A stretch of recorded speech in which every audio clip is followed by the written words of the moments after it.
جو غیبت ہو گئی آپ اللہ سے توبہ کریں, معافی مانگیں, بخشش مانگیں, اور جس کی غیبت کی you have to go to ہم اور ہر.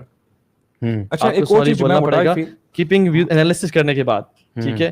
اچھا نہیں کبھی کبھی ایسا ہوتا ہے کہ وہ نہیں بھی جا سکتے تو ہاں یس جس کی غیبت کی ہے, تو اس بارے میں بھی علماء کہتے ہیں کہ بس آپ پھر اللہ تعالیٰ سے معافی کثرت سے توبہ کریں. لیکن اگر آپ جا کے اسے معافی کروا لیں تو یہ بہتر ہے, لیکن دیکھیں کہ میرا جا کے معافی مانگنا بہتر کرے گا ہمارے ریلیشن کو یا مزید خراب کر دے گا.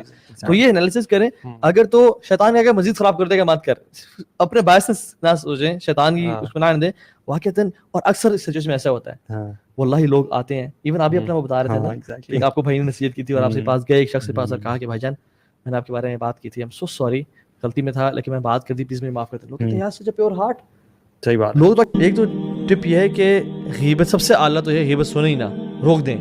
یہ کریج ہونی چاہیے ہم میں, کیونکہ جو غیبت سننے والا ہے اور جو کرنے والا دونوں برابر ہیں پھر, ٹھیک ہے. اور دوسری بات یہ ہے کہ اگر کوئی بڑا ہے تو اس کے سامنے اس کی پازیٹیوز بیان کرنا شروع کر دیں. جیسے صحابہ کے بارے میں یعنی سلف کے بارے میں آتا ہے کہ وہ جب بھی ان کے سامنے کسی چیز کسی انسان کی نیگیٹو کوالٹی مینشن کی جاتی اسے پازیٹیو مینشن کرتے ہیں. جیسے غیبت کرنا حرام ہے, غیبت سننا بھی اسی طرح حرام ہے.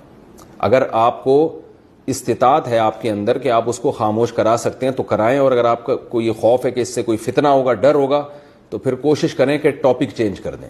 اس کو صراحتاً نہ بولیں کہ بھائی چپ کرو, بلکہ اس کو ٹاپک جو ہے چینج کر دیں. جیسے ایک دوسروں کی غیبت مت کرو, کیونکہ جو غیبت کرتا ہے اللہ تعالیٰ فرماتے کہ وہ ایسا ہے کہ اپنے مرے ہوئے بھائی کا گوشت کھا رہا ہے. غیبت کرنا اسلام میں حرام ہے.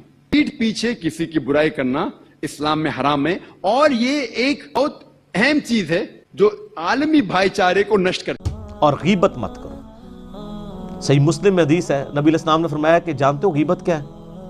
صحابہ نے کہا اللہ اور اس کا رسول بہتر جانتے ہیں. فرمایا کسی کی غیر موجودگی میں ایسی بات کرنا جو اس کے منہ پہ کی جائے تو وہ برا مان جائے. تو ایک صحابی نے سمجھداری کی, انہوں نے کہا یا رسول اللہ اگر اس میں وہ برائی پائی بھی جاتی ہو پھر تو کر لینی چاہیے نا. آپ فرمایا یہی تو غیبت ہے, برائی پائی بھی جاتی ہو غیر موجودگی میں کرنا یہی تو غیبت ہے, اور اگر نہ پائی جاتی ہو تو بہتان ہے, اس سے بھی بڑھ کر گناہ ہے. نبی پاک صلی اللہ علیہ وسلم نے غیبت کو, کسی کی چگلی کو, کسی کے پیٹھ پیچھے عیب بیان کرنے کو زنا سے برا قرار دیا. اور لوگ ہیں کہ غیبتیں کرتے ہیں اور پھر اس میں فخر کرتے ہیں, دوسروں کو سناتے پھرتے ہیں. حضور نے فرمایا چوک میں کھڑے ہو کے کسی کی عزت نہ اچھالنا. لوگ تو بھائی وہ باتیں بیان کر دیتے ہیں جو سامنے والے میں ہوتی نہیں. فرمایا اگر تو برسر بازار کسی کے بارے میں بات کرے گا اور کسی کو رسوا کرے گا اور تو 7 کوٹھریوں کے اندر بھی بیٹھا ہوا تو اللہ تجھے ذلیل کر دے, رسوا کر دے گا. ڈر اس وقت سے نہیں, یہ غیبت و چغلی میں نہیں ہے. اگر ایک حقیقت حال بیان کر رہے ہوں, بعض اوقات اپنے سیلف پروٹیکشن مقصود ہوتی ہے کہ لوگ الزام لگا رہے ہوتے ہیں, ہم اپنے پروٹیکشن کر رہے ہیں, اپنی عزت کی حفاظت کر رہے ہیں, یہ غیبت چغلی میں نہیں آتی. غیبت تو وہ برائی ہے جو کسی کی ذات میں موجود ہو اور ہم اس کے پیٹھ پیچھے برائی کی نیت سے بیان کریں. کسی سے کو بدزن کرنے کے لیے, عیب بیان کرنے کے لیے ضرورتاً بالکل شرعاً جائز ہوتا ہے.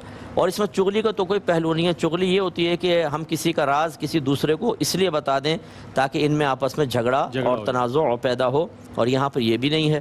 تو لڑکی والوں کی طرف سے کوئی الزام لگا رہے ہوں گے تو یہ کسی کو بتا کے اپنی پروٹیکشن کر رہی ہیں, اس کی شرعاً اجازت ہے. لیکن بس یہ ہے کہ اتنے تک ہی محدود رکھیں, یہ نہیں کہ 4 باتیں اور اس میں پھر. یہ بات میری بڑی کان کھول کے سن لیجئے گا, جو بندہ گناہ کو گناہ نہیں سمجھتا وہ پھر توبہ بھی نہیں کرتا, کیونکہ توبہ تو وہی کرے گا جو سمجھتا مجھ سے غلطی ہوئی ہے. جو کہتا میں نے غلطی کی نہیں ہے وہ توبہ کرے گا, اس کے لیے تو توبہ کا دروازہ بند ہو گیا, اور بغیر توبہ کی یہ مر گیا, اس کا انجام کیا ہوگا. اور ایک حدیث پاک میں الغیبت اشد من الزنا, غیبت جو ہے زنا سے بھی بدتر ہے, کیونکہ زنا بندے سے سرزد ہو جائے, توبہ کر لے رب تعالیٰ معاف کر دیتا ہے. اور غیبت ایسا گناہ ہے کہ جس کی غیبت کی ہے جتنی دیر وہ معاف نہیں کرے گا ادھر معافی نہیں ہے. اور پھر اس سے اور آگے کیا بتلایا جائے, قرآن کہہ رہا ہے کہ غیبت کرنا یہ اتنا بڑا جرم ہے جس طرح اپنے مرے ہوئے بھائی کا گوشت کھانا ہے.